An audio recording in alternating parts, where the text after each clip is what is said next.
Well, hello everyone, and welcome to the second time we've run the synthetic data training session, a brand new training session for the HSMA program. This was something that we hoped to get in the initial phase, but unfortunately time got away from us, or me more specifically, and we were unable to do that. So, but it is an interesting area, and it's one that we're relatively new to as a team, but it's been very clear already in a number of the HSMA projects that quite a few of them would benefit from some synthetic data approaches, and it's a really interesting and emerging area that's getting a lot of growing interest. And actually, you can do some pretty simple stuff. Which you're going to have a go at today, that can be really effective and really generate some really good synthetic data that you can use, and we'll talk about why you might want to do that as well this morning. So just to say, obviously this is the we've run the session twice, so this is the second time we've run it, as I suspected, because we had quite a lot of people that came to the first session, so I thought the numbers would be lower today, and they are. Obviously we may have a few more people join, but when we get to the exercise, most of this morning you're going to spend working in groups, working on an exercise, actually doing this stuff, after I've given a sort of introductory lecture. So if the numbers don't improve much, what I suggest you do is split into two groups, and we'll perhaps one stay in this main room, and then we'll decide on a sort of peer support group that you can all go into for one of the other half can go into for the breakout room. So I'd suggest doing that, because it's important that you work through this stuff as a group. But you've got enough. We've got enough here today, I think, to do that. Okay, so let's stop talking. And first of all, I just want to acknowledge my colleague Mike for many reasons, but mainly for being the HSMA elf in the background, who put a lot of this stuff together in terms of the core Jupyter notebook stuff that I've built up and turned into an HSMA session. And Mike's done a lot of work over the last couple of years, looking at synthetic data and getting his head around this kind of stuff. So I huge acknowledgements to Mike for doing this. It was really handy for me, because I basically learnt synthetic data approaches using his stuff. And so the approach I've taken with this session, which I hope will work, and it seemed to work last time, is that I've used that and then sort of built on that, and built around sort of comments and additional narrative around his stuff to try and explain how I understood it when I was learning it from Mike's material. So hopefully by conveying that will help you to understand it too. So let's talk about synthetic data. What do we mean by synthetic data? So synthetic data basically just means data that is not real or fake. And in machine learning, we can use various AI-based methods to create synthetic data. Now, why might we want to do this? Well, there are a number of reasons, but the two main ones that you will likely encounter if you're doing this kind of project work is, first of all, because we might want to share or publish the data that we've used for use in a model. You might want to share it with somebody else in a collaborative project, or publish it in a paper or something like that. But if you're using patient data and things like that, it may be the case that you can't share or publish that original data. Or it might be that we haven't got enough data for our machine learning model for a particular outcome. So we've commonly seen, and a number of you in your projects have already started to see this, those of you doing machine learning stuff, where you've got an outcome of interest. So it may be, whether people are going to be admitted to hospital imminently, and across all of your data, in most cases, the outcome of interest is something bad, because that's the thing you're trying to predict to make an improvement. And so, of course, in most cases, as it should be, that outcome is relatively rare. But that does present problems, as we've talked about before, for machine learning, because that means that if you've only got, say, 1 or 2% of your data has the outcome of interest, let's say they're being admitted to hospital, then if you're not careful, it's very easy for a machine learning algorithm to just learn, I'll just say that everyone's not admitted because I'll be right 98, 99% of the time. And so that's a common trap that you can fall into with machine learning. And so the way in which you try and get around that is by, partly by looking not just at accuracy, as we talked about earlier in the course, and looking at metrics like precision and recall to see how good you are at actually predicting various outcomes, not just overall. But also, you want to do something about rebalancing your data, and synthetic data approaches allow us to do that, because it allows us to create more data, more fake data based on real data for the class that's underrepresented. And so we'll have a look at an example of that as well. So I'd say there's been a lot of research in the last few years on synthetic data, and there are these extraordinary websites. So those images that you saw at the start of this session, they're all fake. So there's a wonderful website called thispersondoesnotexist.com. You can go there and it will display images of people that do not exist. This chap here does not exist. This is a completely made up person. It's been generated by a synthetic data algorithm. And you can sit there to your heart's content, refreshing the page and generating new people that do not exist. And sometimes you can see little clues that it might be a bit, I mean, if you look very, very closely at this image, you can see that his right-hand lens on the glass is a little bit wonky there in the image, but they're pretty convincing, and certainly if you just showed that image to someone, they wouldn't immediately think, oh, that's a fake person. So it just shows the power of this kind of stuff. But maybe you don't want fake people, maybe you want fake cats. Maybe you think there's not enough cats in the world. You're a cat lover like I am. You think we need more cats. Well, we've got exactly the website for you, because this cat does not exist, allows us to go on to this website and refresh, and you will be presented with images of cats that do not exist, but perhaps should. And so you can sit there to your heart's content with a synthetic data algorithm generating fake cats. But maybe you're not interested in people or cats. Maybe you're interested in shoes.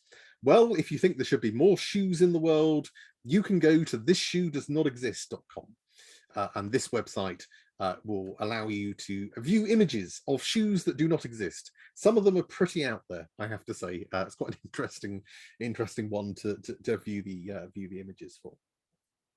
So the point of this is, I mean, it's a bit of fun, but the point is that these synthetic data algorithms are actually hugely powerful at being able to create very convincing data that looks, to all intents and purposes, real. And that's the key thing. And that's why it's so useful for the kinds of approaches that we use. So there are a number of different approaches that we can take to generate synthetic data. And there are quite a few different ones out there. Now, today we're just going to focus on just one of these, relatively simple method known as SMOTE, and I'll talk about what SMOTE means shortly.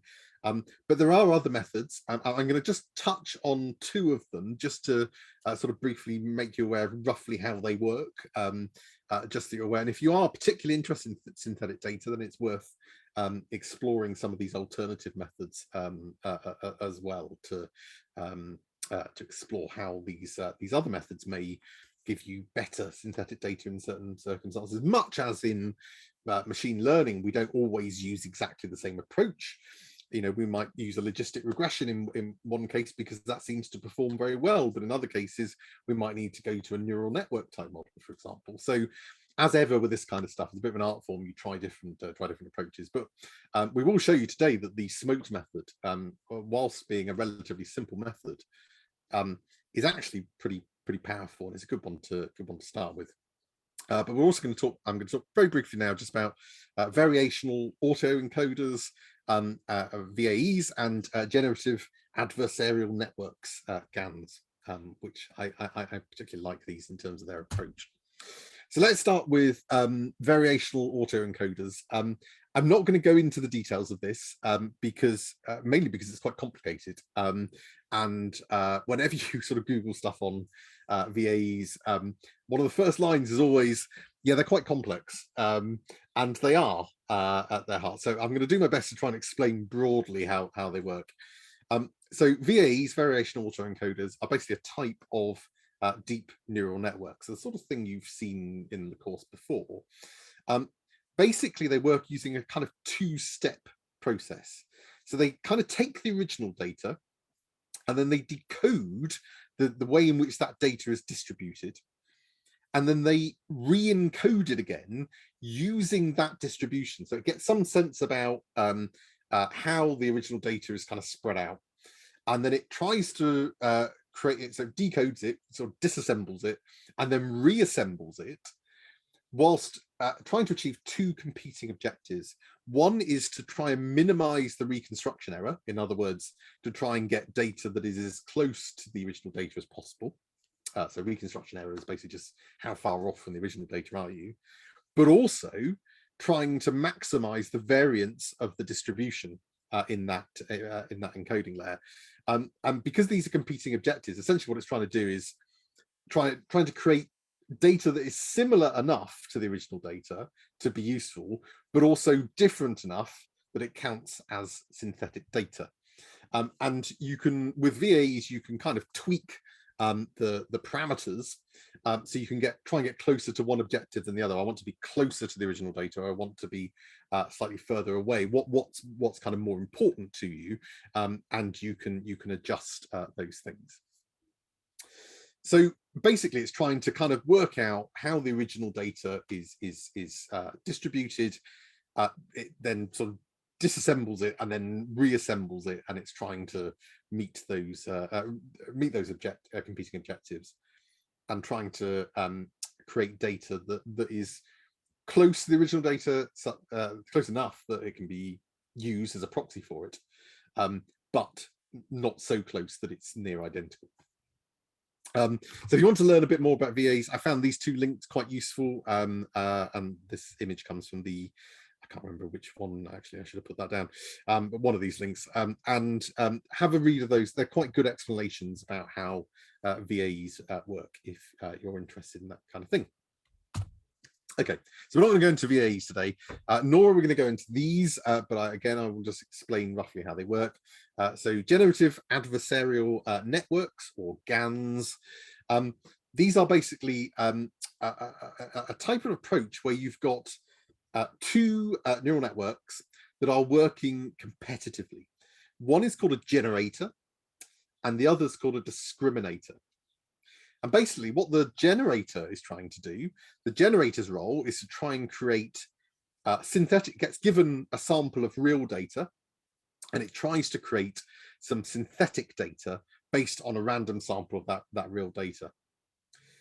What the discriminator's role is it gets presented with a sample of real data and the synthetic data that the generator network has produced, and it doesn't get told which one is which, and it basically has to try and work out which of these samples is real and which of these samples is fake.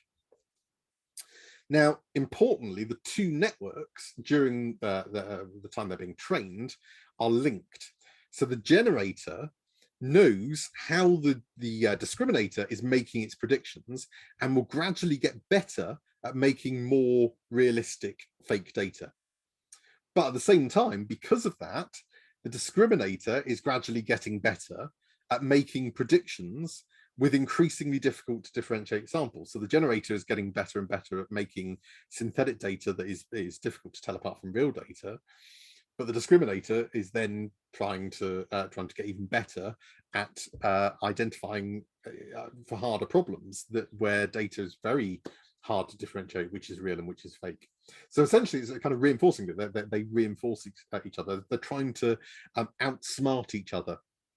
So the basic process, you get sample of real data, that's passed into the generator network. That generator network creates some synthetic data that then gets passed to the discriminator network along with a sample of real data. The discriminator doesn't know which is real and which is fake. It has to make a decision. It passes back that prediction to the generator network, which one it thinks is real and which one's fake, as well as it gets the information about, the generator also gets the information about the way in which the discriminator network is configured. So it can understand how it came to that conclusion, and it can then use that information to say, oh, okay, I see how it's done this. I'll try and outfox it now by creating data in this way.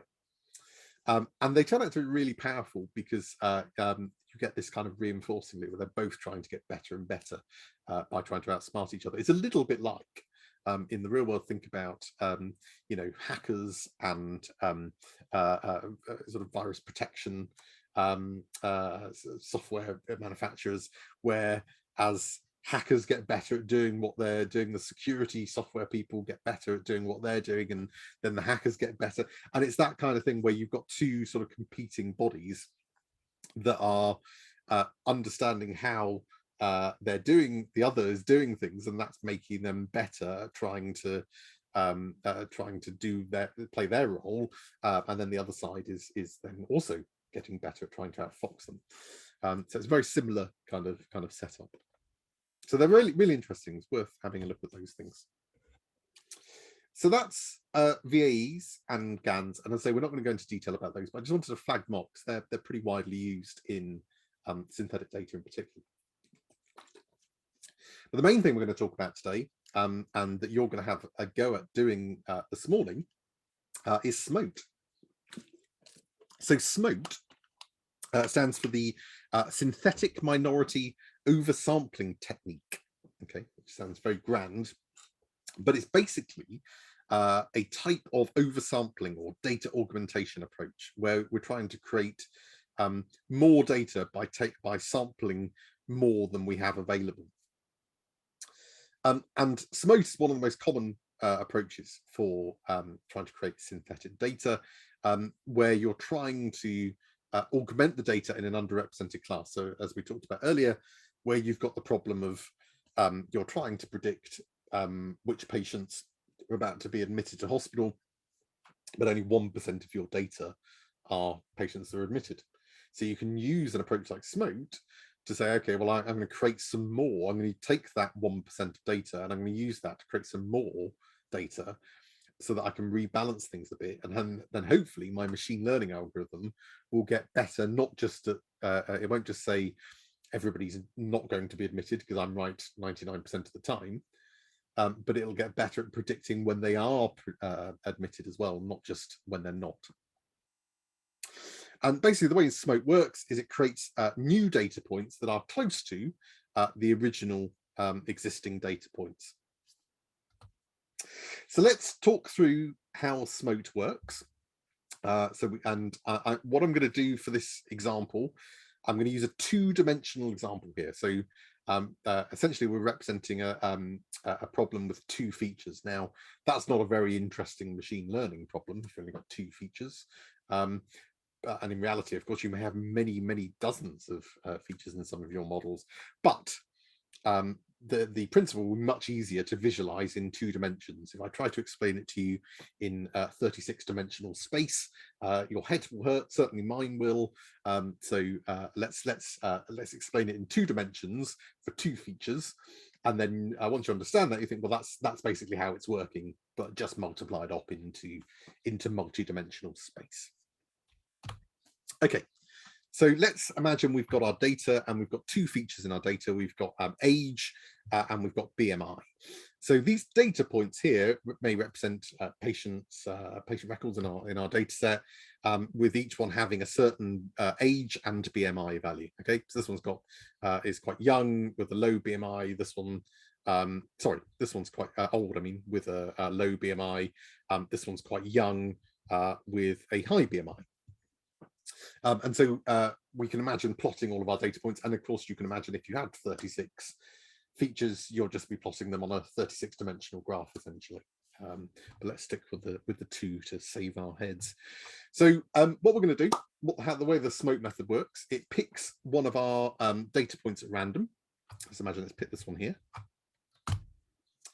Then what it'll do is it'll find the k nearest neighbors to that point. Now the default is 6. You can change that, so you can choose to select more than 6 or fewer than 6, the nearest neighbors, but the default is 6. Unless you've got a reason to change that, I probably wouldn't. So here it finds the 6 data points that are closest to this data point that we've picked in terms of the combination of age and BMI. Then from those 6 nearest neighbors, it's going to pick one of those at random. Let's imagine it's picked this one here. What it'll then do is it'll generate a new data point at a random distance between these 2. So it'll a random distance between the original data point that we chose and the randomly selected nearest neighbor, and it'll randomly create a brand new data point somewhere between these 2 points. Okay, so this one in green here is a brand new synthetic data point. It doesn't exist. It's not a real data point. This is one that the smoked method has created. And basically, smoked will keep doing that. It'll repeat steps 1 to 4, pick a random data point, find the 6 nearest neighbors, pick one of those nearest neighbors at random, and then randomly pick a point between those 2, between the data point that I originally picked and its random nearest neighbor, and generate a point somewhere between those 2 points.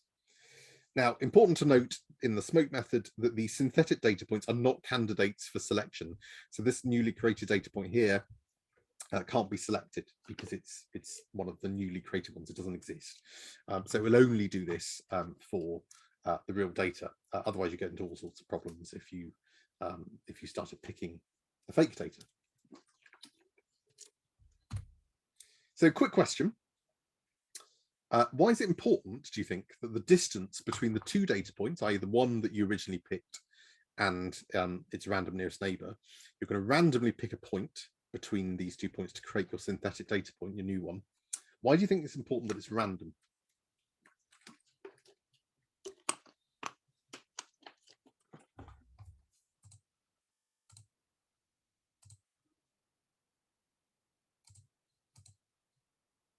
Anyone have any ideas?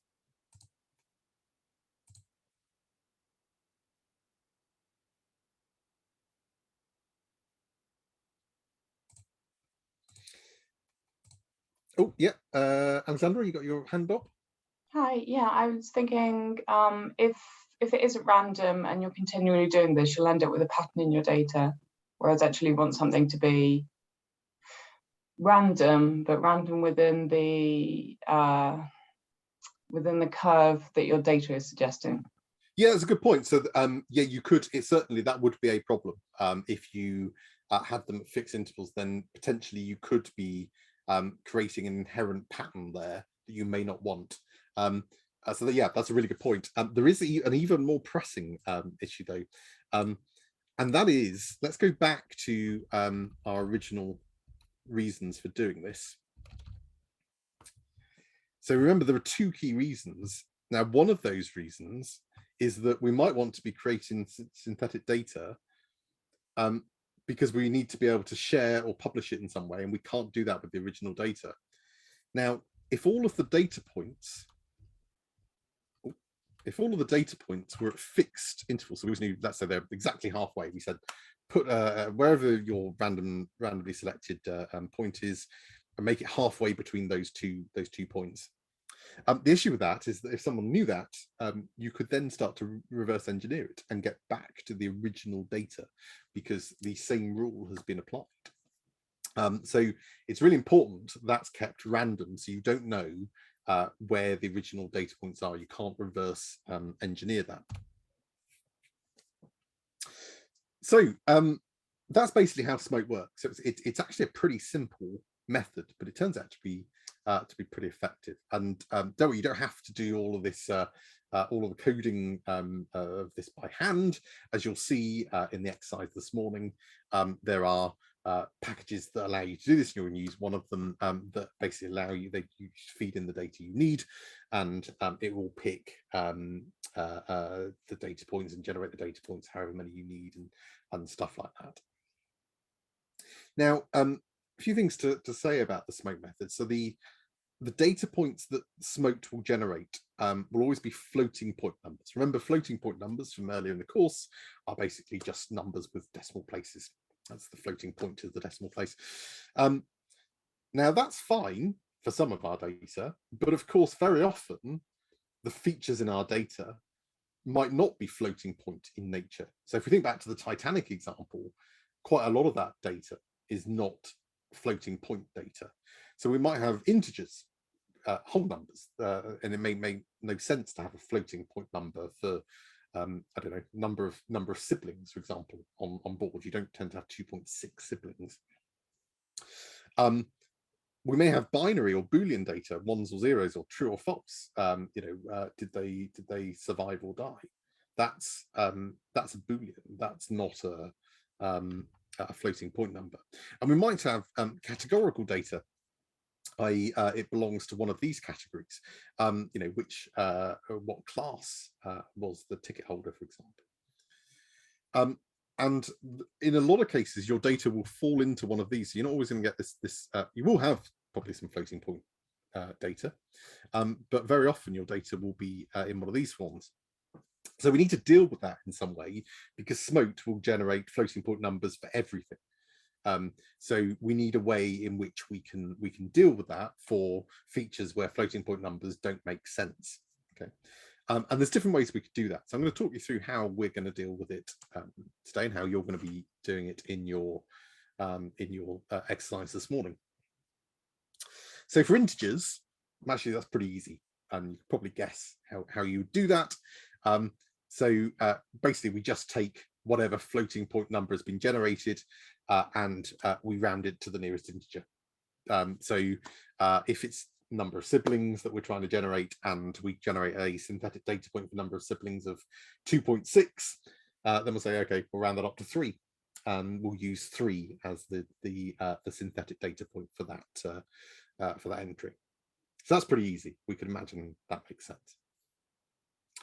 Similarly, binary and Boolean values, same sort of principle, basically.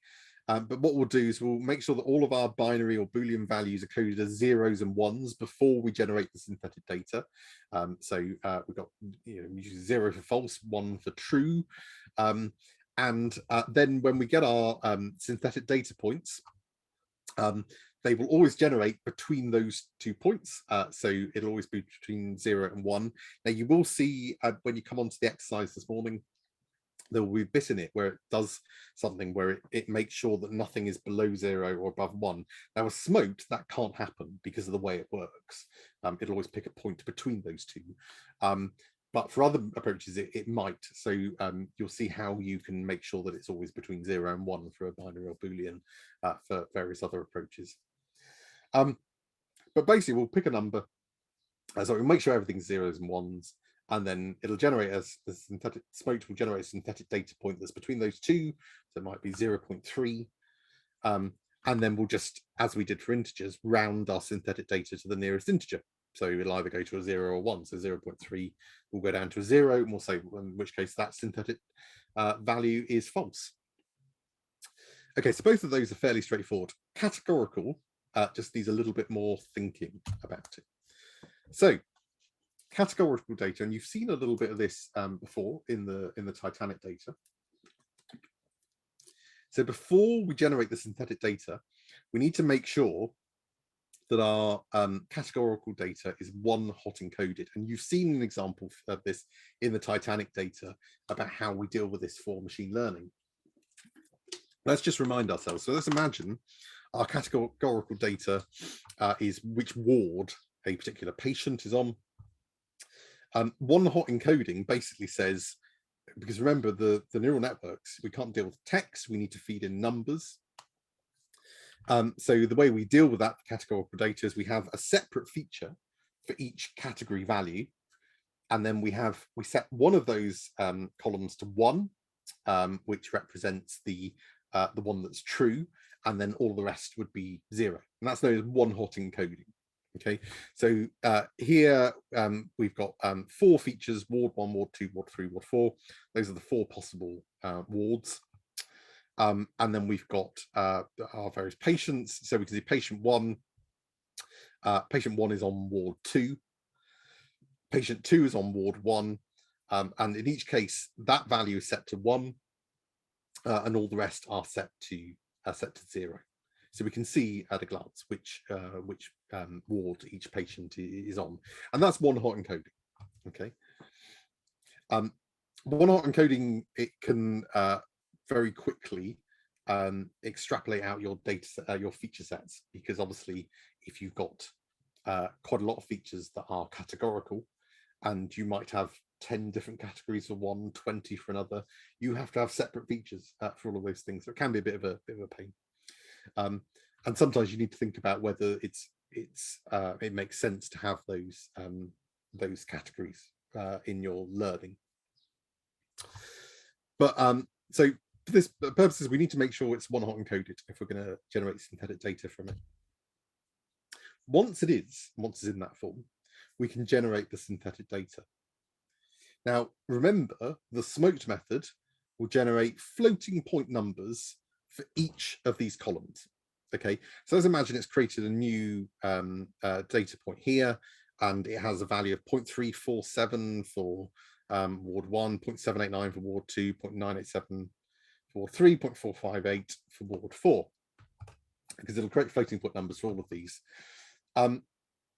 What we do is, because this is categorical data, obviously this doesn't make sense to have different floating point numbers here. So what we do is we just say, well, the feature that has the largest value, we'll say that that's the one that's one-hot encoded. So in this case, ward 3 had the highest value, so we'll round that up and say, well, we'll make that a 1, and then we'll set all of the others to 0. So in this case, it's basically saying ward 3 is the ward that this synthetic data patient is on. Okay, so that's all we do. We just one-hot encode, and then smoked will generate floating point numbers for each feature, and then we'll pick the highest of those values, and we'll say that's the one that's one-hot encoded. So in this case, ward 3. Now you'll see in the exercise a little technique that you can use to make that a little bit easier to do, particularly if you've got a lot of columns potentially with a lot of features, because you've got a lot of categories. Now you won't have so many in the data that you'll be using today, but you'll see how this approach can be quite useful. Any questions about any of that so far?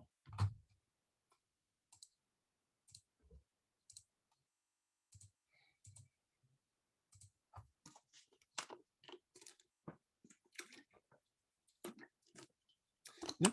Okay, good. Hopefully it's all making sense so far, at least in principle. And you'll have a chance to have a play around with this as well, and get a better feel for it. So the package you're going to be using. Oh, sorry, Stephen, you got your hand up there. Great question in the chat, but would it potentially change the distributions of data if, for example, you have particular binary data where it's generating a random number between 0 and 1, and it finds neighbours which have, the majority might have a value of 0, but it will randomly distribute those neighbours between 0 and 1.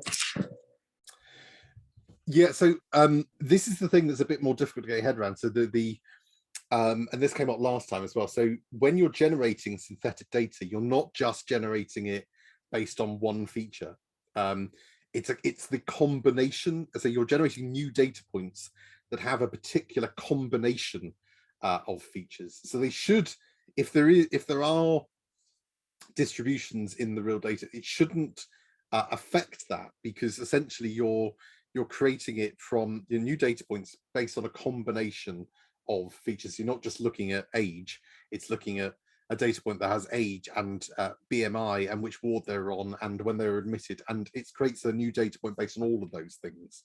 So it's a little bit more difficult to sort of get your head around that. It's not just creating a new age, for example. It's creating a new data point that has these values, and because it's picking something that is close to something else that is real, then the distribution should the sort of overall distribution shouldn't be affected. Obviously, there will be some difference potentially in the distribution, but it should be still close. And you'll see when you come onto the exercise that it can get very close. You don't want it too close, and we'll come back to that as well.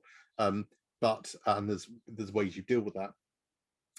But it will be very close to the original data in various respects. Any other questions? Sorry.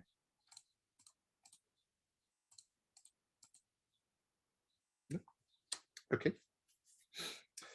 So there's various packages that you can use to do this. As you have to code this from scratch unless you really want to. I wouldn't advise that. But the package you're going to be using today is called Imbalance Learn, and basically Imbalance Learn is a Python package which basically contains various different techniques that you can use to rebalance data sets in machine learning, one of which is SMOTE. It contains an implementation of SMOTE, and there are details in the Python notebook that you'll be looking at this morning explaining the particular implementation of SMOTE, the SMOTE algorithm that it uses as well. So you need to make sure it's installed. Hopefully you've all done this before the session, but if not, don't worry, it's pretty quick to install. You need to use pip install, and it'll be pip install imbalance learn. You can also use pip install imblearn. Will work as well, because I think I put that in the instructions. So if you're confused as to why the pip install is slightly different in the Slack channel, that's why, because you can use either, and I didn't notice that. So yeah, so as long as you've got that installed, that should all be fine. So when we use the imbalance learn implementation of SMOTE, one of the things we need to do is we need to tell it the final number of data points that we need in each class. And that's comprised of all of the data points that we've got in the original data, i.e. our real data, plus however many synthetic data points that we need as well. Okay. And this is, I'm explaining this because it took me a moment to get my head around this. And so I'm going to explain it how it sounds really simple, but you have to know that it needs it in this way. Otherwise you'll run into problems. So let's consider an example. Let's imagine we've got two classes, 0 and 1, died and survived, if it's the Titanic data, for example. For class 0, we've got 100 data points. For class 1, we've got just 50 data points. Now, actually, that's not too imbalanced, but I'm keeping the numbers simple just for the purposes of this demonstration. Now let's imagine we want to rebalance things so that we've got a total of 200 data points for each class. Now in reality, you probably wouldn't do that. Okay, you wouldn't tend to rebalance so everything's identical. But again, I'm just using it it makes it a little bit easier to explain. Also, remember this would there are two different purposes for using synthetic data. You may be and you'll see in the exercise that you go through this morning that you'll be working with Titanic data, and the purpose of it will not be to rebalance. It will be to create some synthetic data that you can use instead of the real data. So in that case, you're not rebalancing. You want actually the same balance of data that you've got in the real data. So if 10% of them survived, then you want about 10% of them survived in the synthetic data, because you're going to be using, the purpose of that would be to use that synthetic data instead of the real data.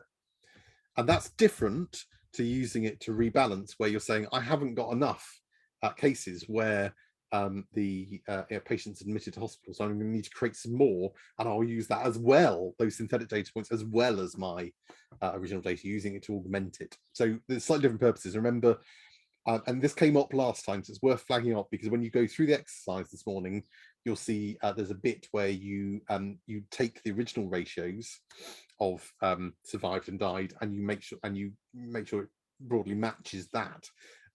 So in case you're wondering, that's why, because you're in that case you're saying I can't use, obviously you can, at least in the Titanic data is completely open source, but if you had some real data that you couldn't share, you may want to create a synthetic data version of it so that you can use that instead of the real data. So basically you're going to see how well your synthetic data can work as a substitute for your real data. So I just want to flag that up because it might cause some confusion otherwise when you come to do the exercise this morning. You think, well, why aren't we rebalancing? Why are we going back to the original balance? That's why. And again, even if you were rebalancing, you probably wouldn't put everything identically, but let's roll with it for the purposes of explaining things. We'll imagine we want 200 data points for each class here. So we're going to create another 100 synthetic data points for class 0, because we've already got 100 of them, and we need another 150 for class 1, because we've only got 50 of those. Okay.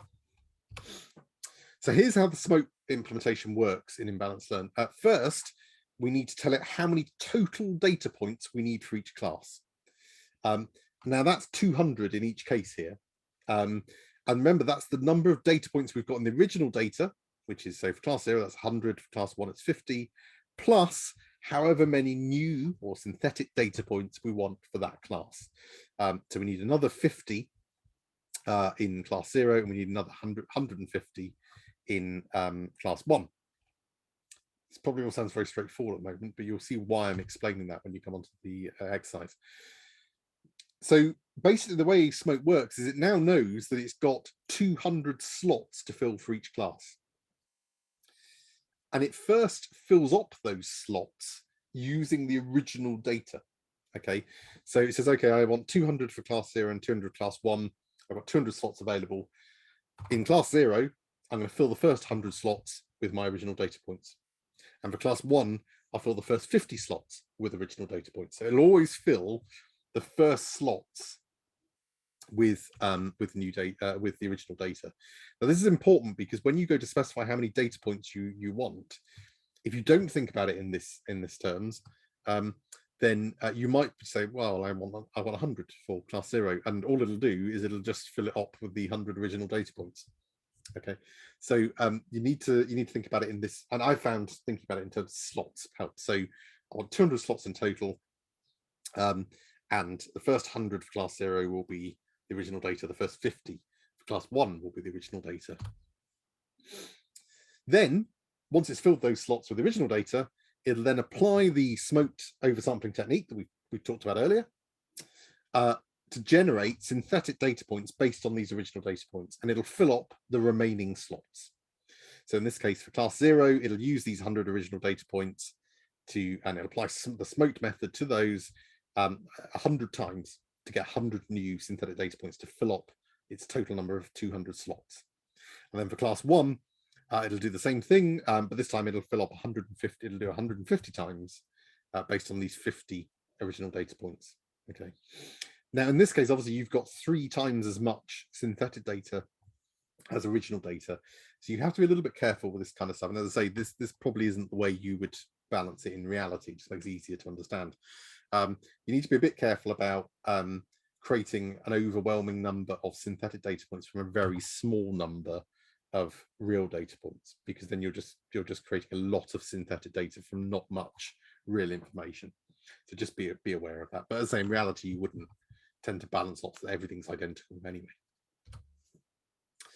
Now, when we come to when you come to do this in the exercise, when you come to grab out your synthetic data, we obviously don't want the original data points, and we might if we were doing this for the purposes of augmenting, rebalancing. But if we were just interested in the synthetic data, because, for example, we're just going to use that instead, then if we just want to grab the synthetic data, we can actually do that pretty easily, because we can just say for class 0, out of these slots, just grab it from after the original data points. So we know we've got 100 original data points for class 0, so we just say grab it from the 101st data point onwards.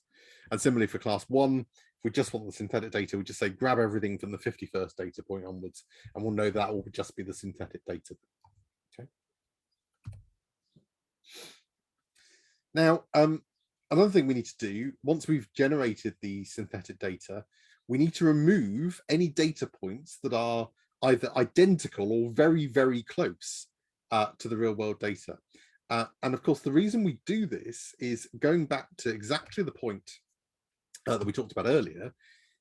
If we want to create synthetic data because we don't want to or can't share the original data, we need to make sure that the synthetic data that we create is close enough that it works as a good substitute for the real data, but we don't want it too close such that you can pretty much work out, particularly if it's identical, it's not really synthetic data. If you just created a new data point that's identical to a real data point, then you may as well just use the original data point, and that obviously will cause problems. So essentially we need it to be a good fake, but not too good, and certainly not identical. Okay, so we want to go through a process where once we've generated the synthetic data, we need to sort of filter out anything that is a bit too close. So once we've generated the synthetic data, the first thing we'll do, we'll look for any synthetic data points that are identical to real world data, and that may happen because of the smoke method. It may generate a data point at the random distance string 2 that is actually a real data point. So we'll look to remove anything that's identical to our real data, and we'll also remove a certain percentage of data points that are the closest to the real world data. Now, the particular percentage that you choose will vary depending on what your data looks like and the synthetic data that's been generated, and you'll get a feel for having a look at your data and seeing how close it is to your original data, and then sort of saying, well, I'm unhappy with that 5%, that 10%, etc. In the exercise this morning, you'll go with 10%. 10% is a pretty good initial value to go with if you know no better. But again, it's one of those things that you can tweak and see if that helps things a little bit. But you could do a more in-depth analysis where you actually look to see what the distribution of your synthetic data looks like. How close is it to your real data? Now, because we've got to do this, because we need to get rid of any data points that are identical, and a certain percentage of data points that are a bit too close, when we tell Smote how many total slots we need to fill, it's very useful to generate far more than we think we actually need. For example, double. So say you want another 100 for class 0, double it. Because you're going to have to remove some of them, okay? And it'll allow you that buffer to get rid of some of those data points, because you can always ignore if you only needed 100 and you've still, after doing this, you've still got 150. Fine, just use the 100. That's not a problem. But you definitely want to be creating more, because you could then have a bit of a bad luck run with your data. It might be that your data is particularly dense and is more likely to have data points that are identical, and so you may need to get rid of more of them, or because they're identical, because they're a bit too close. So generate far more, and in the example I said this morning, you'll basically generate double what we actually want for exactly that reason. So how do we determine? It's obviously very easy to determine if a data point is identical, but how do we determine if they're a bit too close? So we do that by looking at the closeness of data points, and we just use the Cartesian distance in the same way that we select nearest neighbors in Smote. So where we pick a data point in Smote, and it then selects the 6 nearest neighbors by default. It does that by looking at the distance between those data points. Now, obviously in 2-dimensional space, that's easy to visualize. In 36-dimensional space, a little more difficult, but it's the same principle. You're looking at the straight line distance between those 2 data points in however many dimensions you're existing in. And so we just look at that distance, and then we can, you'll see in the exercise this morning that you'll then essentially rank your points according to how close they are to a real data point, and then you can carve off a certain percentage. So they're a little bit too close to my life.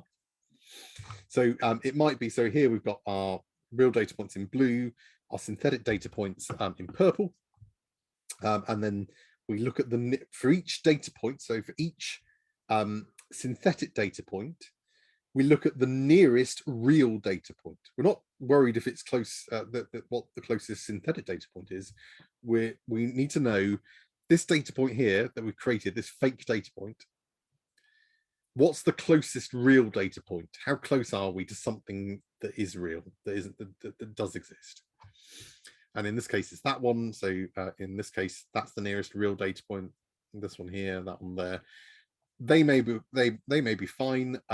This one up here might be a bit too close. That synthetic data point is pretty close to this this real data point. So that might be a bit too close for comfort in our particular example. Okay, any questions about any of that?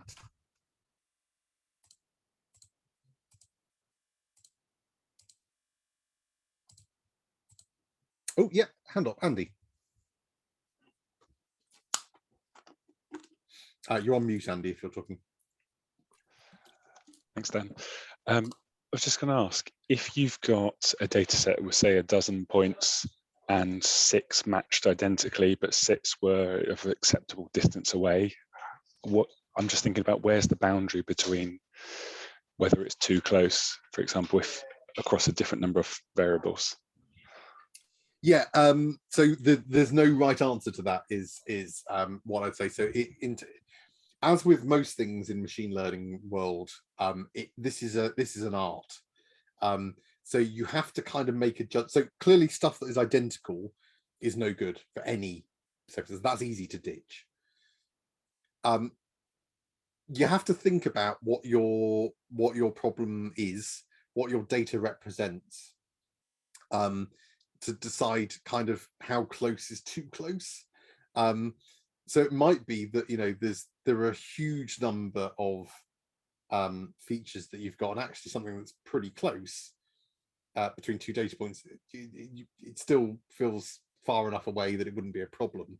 But generally you would create enough synthetic data points that you would happily be able to get rid of, and that's why you very often create double the amount you need, because you might want to just chop off 10% of them, just say, well, look, they're the closest, so let's just get rid of those, and then but as I say, it depends on what your data is and what it represents. So it's kind of getting a feel for it, and you can also look at how it affects your performance. So obviously the idea is that this is going to then, you're going to plug in your synthetic data into your machine learning algorithm, and you can look at how different synthetic data sets affect the performance in terms of your accuracy, precision, and recall. So that you might say, well, actually, if we chop out, if I chop out 10% of the closest data points, I'm getting these kind of metrics. And actually, if I chop out 20%, I'm still getting very good performance. So in that case, the safer option is, well, if it's not affecting your performance, chop out more of them that are close, because it doesn't seem to be giving you anything in terms of performance, and it's always safer to chop stuff that's close.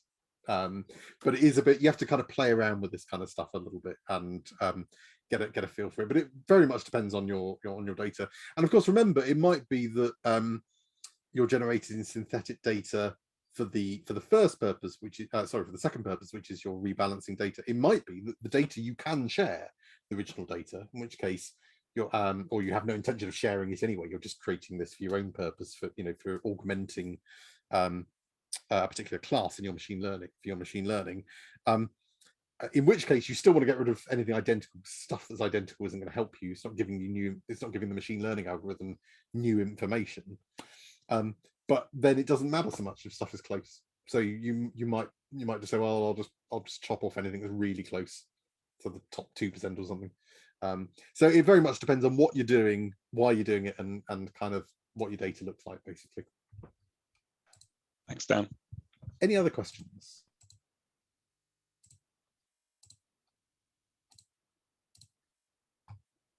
No? Okay. In which case, I will stop there. And what we're going to do is we're going to take a break, and then basically you're going to spend most of the rest of the morning working in your groups. Now we've got 12 here, and that well, I think there's about 10 students. So what I would suggest you do is to split into 2 groups. I would half of the group stay in this main room, so half of you stay in here, and then I'd suggest that the other half of you go into one of the breakout rooms. Let's just pick one. Let's just say deep thought. If you all want to go into the deep thought room, the other half of you. So you've got about 5 or 6 of you in each room. I think that's about the group size, because you don't want to be doing this on your own, and you do want to be sort of working with others. So I'd advise you kind of we split into 2 for this. As I say, I thought this might happen when running the session twice, because especially when I saw how many people came to the first run, so I thought we might have lower numbers today. So let's just, for the purposes of today, let's just do that to keep things simple. So the first thing we do is take a break. Take a break, 10-15 minutes. Go and stretch your legs, clear your mind of synthetic data for a moment, and then when you come back, you're going to work in your groups, and you do 2 things. First thing you're going to do is you're going to work through the notebook that I put there, the 30 synthetic data smoked notebook that you should have downloaded from the GitHub repository. That notebook, I want you to read through it. So this is based on Mike's original workbook, but I've added in quite a lot of explanatory stuff in terms of how it helped me to understand things. I hope it'll help you as well. Read through it as a group and make sure that you understand what each cell is doing, how each bit is working. Now, a lot of the original stuff in the kind of the first third of it is the stuff that we covered earlier in the course. So stuff like splitting your data into training and testing sets, and doing all, standardizing, normalizing your data, all that kind of stuff. There's not much explanation around that, because obviously we've already gone through that before. But if you do need to remind yourself of any of that, then just have a look back to your notes from earlier in module 7 to remind you. But there are some little prompty comments there that will hopefully remind you of what that's doing. But this should be the same as you've pretty much as you've seen before, basically. So work through that, make sure that everybody's understanding and following along how each block of code is working. And then once you've done that, run that cell, see what happens, move on to the next bit, and work your way through that notebook. Once you've done that, so this notebook will basically use the Titanic data that you're already familiar with. It'll take that Titanic data. What you're going to do in that notebook is create some new synthetic data that you're going to use potentially as a replacement. And so what the notebook will guide you through doing is it'll show you you'll put it into a logistic regression model using the original data. Then you'll create synthetic data, and then you'll stuff the synthetic data in instead, and you'll compare the performance when you're using the real data versus synthetic data to see what the difference is. So essentially you're creating synthetic data to use it as a substitute for the real data in this example. Once you've gone through all that, and you're happy, everybody's happy with how things are working, then as a group, I want you to then generate some synthetic data for a new data set, and use it to train a linear regression model, comparing the accuracy. We're just going to look at accuracy for simplicity today, but obviously in reality, look at precision and recall as well. Although if you've got time, then do please add that in. And so you're basically going to create some synthetic data for this new data set. You're going to compare it, plug the real data into a logistic regression model, and then plug the synthetic data in and compare the performance of the two. And I've supplied you with some data on predicting strokes. This is from a Kaggle data set. I think some of you looked at Kaggle before. Basically, it's got lots of sort of open source data sets and competition. This is where the Titanic data comes from, for example. Now, this is a link to where the data comes from, but and I've just included that link so you can see the original data. You don't use that original data. I've already pre-processed the data for you. Remember, when you take this raw data, it all has to be pre-processed. So, one-hot encoded and all that kind of stuff. I've done all that for you. So the data that I've given you is if you've downloaded the stuff from the GitHub repository, it's stored in the data folder, and the file is called process-stroke.csv. That's the data you need to use. That's the data file that you're going to use, because that will already have all of the stuff pre-processed to save you doing all that today. I would advise before you do this that you take a look at the process-stroke.csv file, have a look at the data, and make sure you understand what the data is showing you, what the features are, what the outcomes are, essentially. So get a feel for what the data actually looks like before you start plugging it into a logistic regression model and creating synthetic data from it. Now, you've got two options for doing this bit of the exercise. You can either create a brand new notebook, or if you prefer, I've supplied a template, exercise 1 template, which is a Jupyter note, which basically just splits it into sections. It's entirely up to you. If you need a bit more prompting, you want to make things a bit easier for yourself, then by all means use this template, or just go free. That will basically just prompt you by giving sections, say you'll need to do something on this now. So if I just show you these workbooks up here. Okay, so this is the first workbook that you're going to work through here. This is the one you'll work through as a group. This is based on Mike's original Titanic data, so you're going to work through this one. Then, being careful not to click on the solution, you're going to work on the stroke data, and you can either create a new notebook and use bits from this, or you can use this template file that I provided, which, as you see, it basically splits it into, you need a section that will load in packages. You need to then fill in the cells yourself.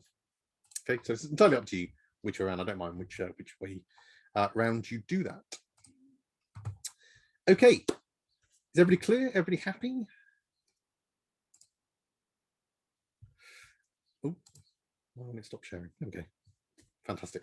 Okay, so but go and have a break first. So it's just about 10-15 minutes. And then resume your groups. As I say, the breakout room, I probably will go into deep thought, mainly because it's at the top of my list, so it's easiest to jump into. So if half of you go into deep thought, half of you stay in this main room, and I'll be around in a bit as well, just to jump around. I'll if you have any questions, I will endeavour to answer them.